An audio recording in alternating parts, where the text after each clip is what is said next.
Welcome to Ashley's Baking and Cooking. Today I'll be sharing the ultimate guide to making the best homemade white sandwich bread. I've honed this recipe after making it over 40 times.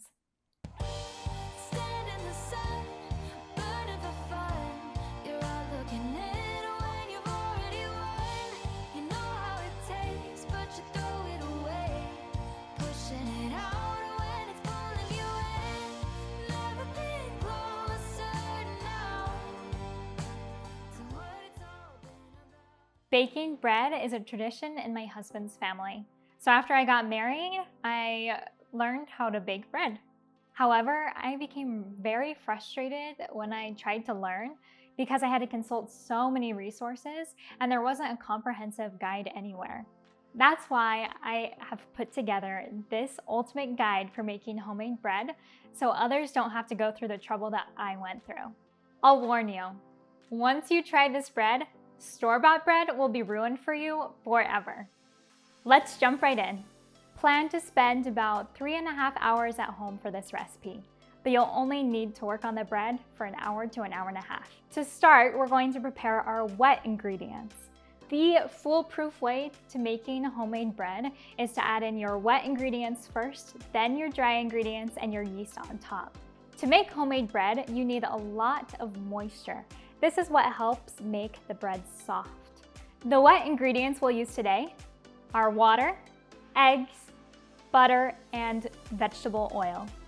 When you're making yeasted dough, you want your ingredients to be as close to room temperature as possible, or a little on the warm side. So while you're heating up your water or melting your butter, I like to put the 3 eggs we'll be using in this recipe today in a bowl of warm water. This just helps bring them closer to room temperature and speeds up the process if you're in a rush and you're trying to make this bread as quickly as possible. Next, we're going to use lukewarm water. You can either get it from the tap or you can heat it up in the microwave. You don't want your water to be too warm or it will kill the yeast. So I am going to put 3.5 cups of water in the microwave for about 1 minute. Next, we're gonna prepare our butter. So we're making 3 loaves of bread. So I'll be adding in 1 stick of butter or 1/4 a cup of butter and about as much of oil. So I usually add in about 5 tablespoons of oil or fat to each big loaf of bread. We're going to place this butter in a microwavable bowl and melt it in the microwave and let it cool down for maybe a few moments before we add it into our mixer. I like to put the wrapper over the butter so it doesn't splash in the microwave. So I'm going to switch out to the water and butter. We're going to check on our water. Perfect, it's just a little bit warm. So we're going to take that out. And we're going to put the butter in. I usually put it in for about a minute. You can listen to it and see if it needs to be turned off a little bit sooner.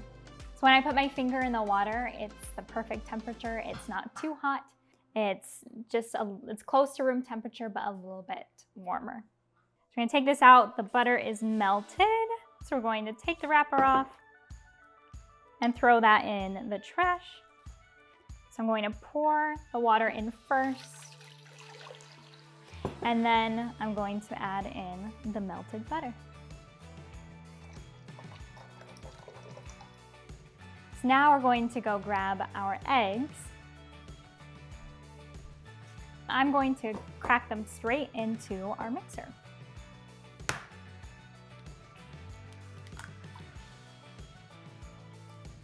We are going to add in our 3rd or 4th cup of oil now. Here's a 4th measuring cup. I'm going to pour oil in it. When I'm adding ingredients, I like to usually put them away once I'm done so I know that I have added the ingredient already. Okay, so we've added all of our wet ingredients now. Next, we're going to move on to our dry ingredients. We have a lot of dry ingredients here. There are some that are essential for making good homemade bread, and there are some that we call dough enhancers. These dough enhancer ingredients will make your bread as good, if not better, than bakery bread. So if you're trying to impress family or friends, I highly recommend using these ingredients. I usually like to add in the ingredient that needs to dissolve in first, which is lecithin. So this is probably the best kept secret in making homemade bread. This is a natural preservative. It also adds flavor to your bread. It's basically magic. Since I have lecithin granules, I like to add them in with the liquid ingredients first so they have a little bit more time to dissolve. So I add in about a tablespoon of lecithin granules. So you can kind of see, here's a big tablespoon, and I'll add it in. So now that we've added in our lecithin, we are going to add in our other dry ingredients. I usually like to start with the sugar. I add in about 1/3 cup of sugar for every loaf of bread. Next, I like to add in my salt because it's another essential ingredient. The salt really goes a long way in helping maintain the structure of the bread. It kind of controls the yeast so the bread doesn't rise too quickly. And of course, it enhances flavor. We're going to add in 2 teaspoons of salt for every loaf of bread. So here's a 1 teaspoon. 1. And 6. Next, we'll add in dry milk powder. In a lot of sandwich bread recipes, you'll see one of the main ingredients is milk. I actually prefer the taste of the bread when I use more water than when I just use milk. We'll be adding in 2 tablespoons of dry milk powder for every loaf of bread. So that will be 6 tablespoons total in this recipe.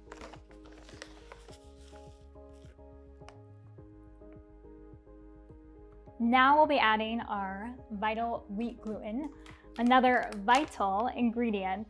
Vital wheat gluten is truly one of the most important ingredients if you're trying to make the best homemade sandwich bread. Vital wheat gluten is what makes the bread elastic and really helps shape your loaves into these beautiful, big, fluffy, light loaves. You can use bread flour, which has extra gluten flour in it, but I actually prefer using gluten flour and all-purpose flour together because every bread flour is made different and the percentages of gluten vary.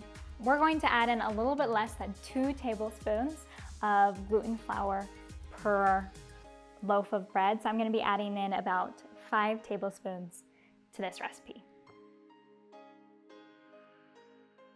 As long as you know the ratios that should go into each loaf and how many loaves you're making, the measurements don't actually have to be exact. You'll find the better you get at this, the easier it will be to make. We're almost there.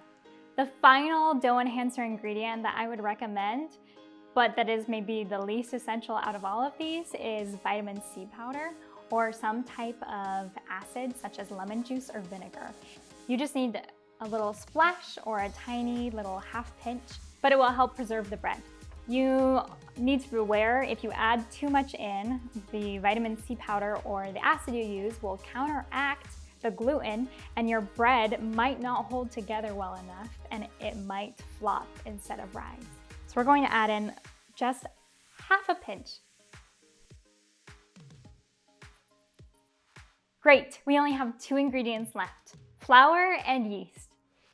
I like to add in most of my flour first and then the yeast, mix the dough and add in until I get the right texture of bread. This is something that a recipe book or a magazine can't show you. That's why I'm going to show you today the perfect dough texture that you need to make the best bread. So I'm going to take this flour and I'm going to add in about 12 cups of flour. Recipes will often tell you to spoon flour in or weigh your flour, but by adding in a little bit less flour than you actually need, you'll have a little bit of buffer room and can add an extra flour as needed until you get the perfect dough texture. 12 cups of flour, awesome. So what you don't want to forget is your yeast at this point. You've added in everything else except your yeast. I have made the mistake several times of forgetting one ingredient or adding too much, and it messes with the whole bread. Or do whatever you need to make sure you don't forget any ingredients. Each one is an important part of the bread, and if you omit one or change it in a drastic way, your bread will probably not turn out very good. But don't worry, if you mess up, don't give up. I've had plenty of failures, but by persevering through them, I've been able to perfect this recipe. If your yeast is over 6 months old or it hasn't been refrigerated, you might want to get new yeast for this recipe. I like to add in a little bit over 2 teaspoons of yeast for every loaf of bread. 1. Or it will help your dough if you don't have the yeast touch any liquid ingredients. So when you're adding in your flour, make sure to cover all your liquid so the yeast will only be touching dry ingredients. Now it gets to the fun part. If you don't have a mixer, that's okay. You can just mix these ingredients by hand in the same order in a big mixing bowl. And then I'll take a little bit of this dough from the mixer and show you how to knead it by hand. But I'm gonna show you how to do it in the mixer. This is by far the easiest and fastest way to mix your dough. So what we're going to do is we're going to put the lid on. And plug in our mixer. And we're going to use the mix speed or the 4-speed, the fastest speed, to mix these ingredients in. So I'm just gonna mix it.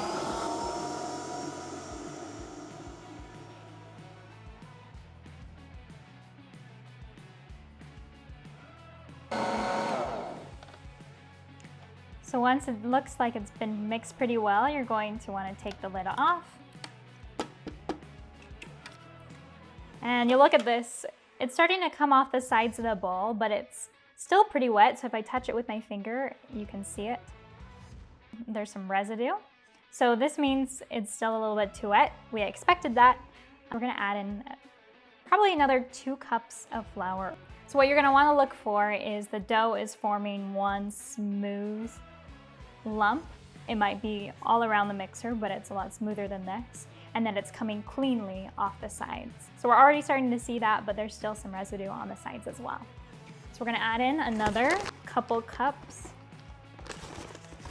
Plop that back in, put the lid back on, and we're gonna mix it again. So I'm gonna pause for a second and show you what the dough looks like. So you can see it's not quite mixed enough, but it is coming off the sides really cleanly. So we're gonna mix it a little bit longer and see if this is a good amount of flour, if we need to add a little bit more flour or a little bit more water.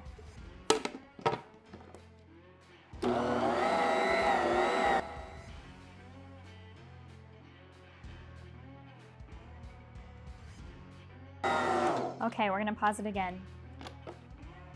Look at how nicely that's coming together. It's a lot more cohesive. It's still wet, right? It's not, you don't see flour anywhere. And if I do the finger test, no residue. So I think that this dough has the right amount of flour and water moisture. This is what you're looking for. I'm going to let it knead now. I've cleaned my workstation and floured the counter, and I'm going to now show you how to knead your bread in the mixer or by hand. I've also removed my wedding rings because I don't want to get any dough stuck on my jewelry. So I'm going to take a little bit of dough from our mixer.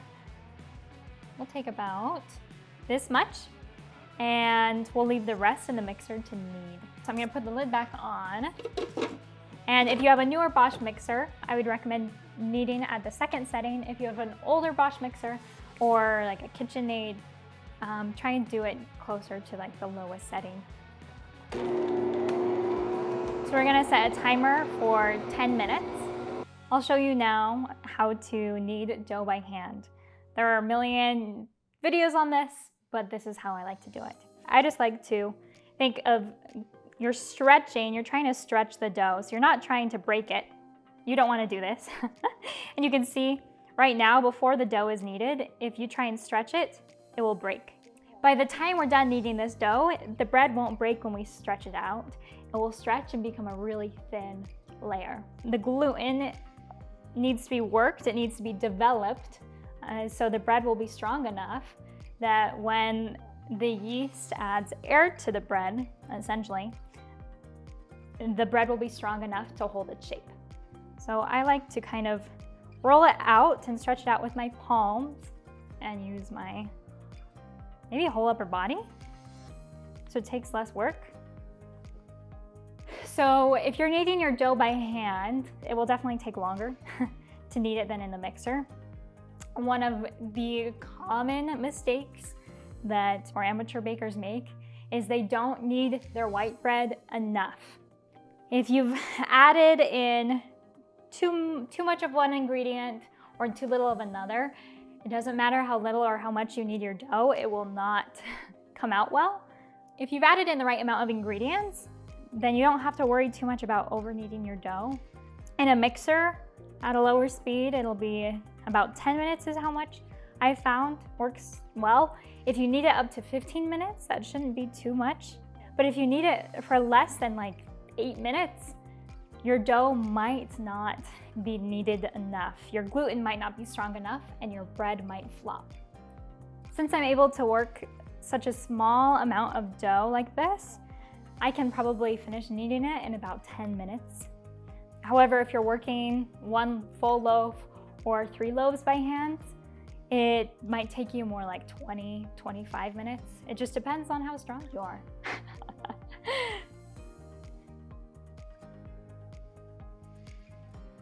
Great, so we finished kneading this dough. So we're going to let it rest for 1 minute, and then I'm going to show you the window pane test. So the window pane test is you will stretch out your dough and see if the gluten strands have been developed enough that it will hold the dough together and not break like we saw before the dough was kneaded. If you can't do that successfully, that means you haven't kneaded your dough enough or something else is wrong. So I would recommend continuing to knead. A minute's up. We are going to take a piece. I like to take maybe a golf ball piece, and we're going to pretend this is a little pizza. If you've ever made pizza, you're going to kind of gently stretch out the dough like this. And now, when you hold it up to a source of light, you can see the light through it. It's okay if it tears a little bit, but it needs to mostly hold its form. Great, now that this dough has passed the window pane test, we are going to check our dough that was kneaded in the mixer.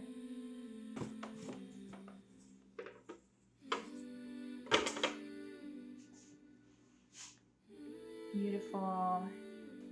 So I'm just gonna take a little piece of this. It's rested for a minute now. And we are going to start holding it up to the light, and look at this. This is gorgeous. This has definitely passed the window pane test. So now we're going to spray our bowls. Divide the dough into 2 bowls, preferably metal or glass. Spray the tops, cover them with saran wrap, and put them in a warm oven to rise. We're going to check on them in about an hour to an hour and a half and take them out once they've doubled in size.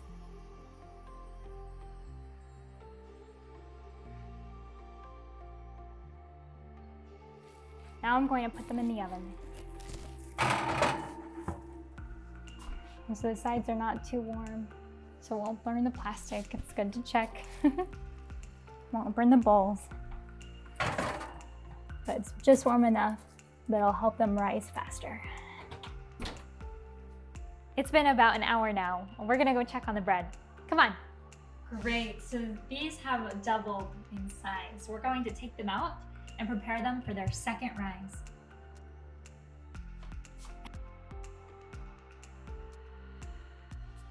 As you can see, our dough has doubled in size. These look amazing. I'm gonna do the big reveal so you can see how good these are already looking. And remember, to save your saran wrap, we're going to use this to cover the dough again for our second rise. So as you can see, wrapping these in saran wrap and adding a little bit of moisture with the oil has helped keep the dough moist. If it's developed a dry skin, that's okay, but not ideal. Next, we're going to divide the dough and put it into these 3 pans for the second rise. We're going to spray them first. So this recipe makes 3 loaves in 9 by 5 inch bread pans.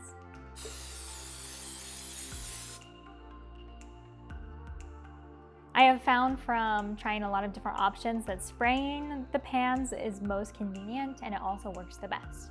Normally, I like to divide the dough by using a kitchen scale and measuring it and dividing it equal into 3 parts, but today I'm just going to show you how to eyeball it.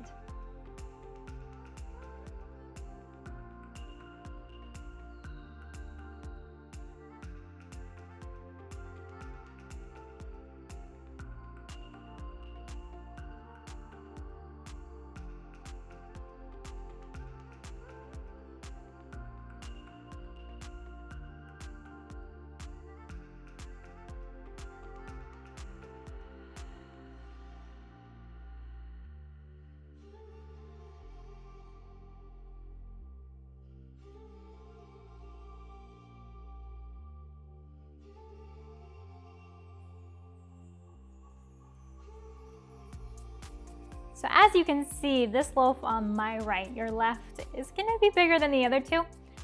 I think that's gonna be great. Sometimes it's nice to have different size loaves because they fit in different size bags. So we're just gonna leave it as it is and we'll see how they turn out. So what we'll do next is we'll spray the top of these loaves because sometimes they get sticky. And we'll cover them again with our handy dandy saran wrap. Once your bread loaves have been covered with saran wrap, you are going to put them in a warm place for the second rise. And they'll probably just need about 10, 15, 20 minutes. Once they're about 1 inch over the edge, you want to put them in the warm oven to bake. You want to leave them in a warm place outside your oven or close to your oven, so your oven can be preheating to 350 degrees Fahrenheit. I'll include Celsius here. So we are going to start preheating the oven and we'll let these sit and rise.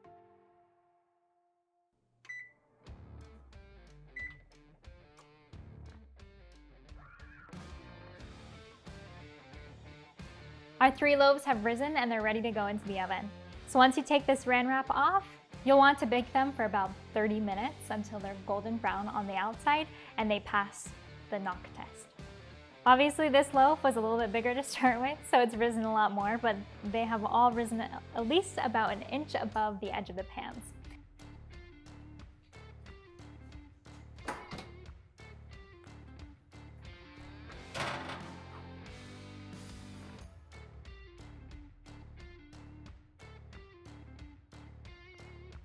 Now we set a timer and wait.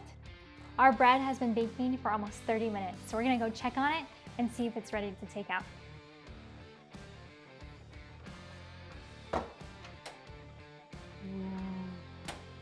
That's looking pretty darn good. We might give it 3 more minutes and then take it out. Okay, they look ready to take out.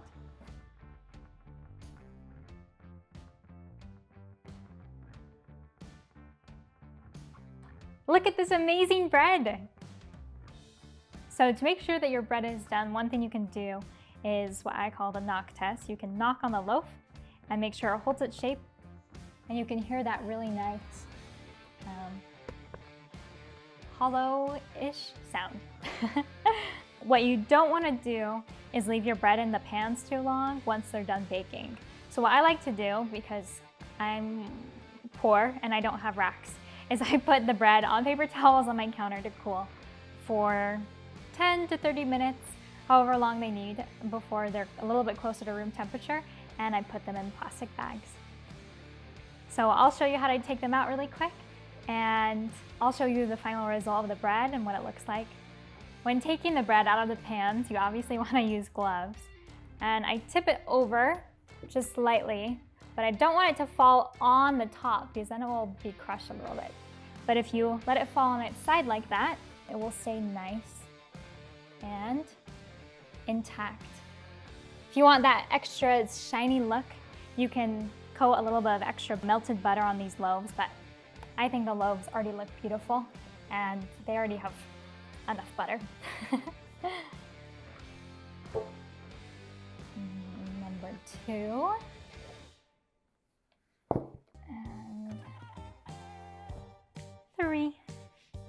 Voila, c'est fini.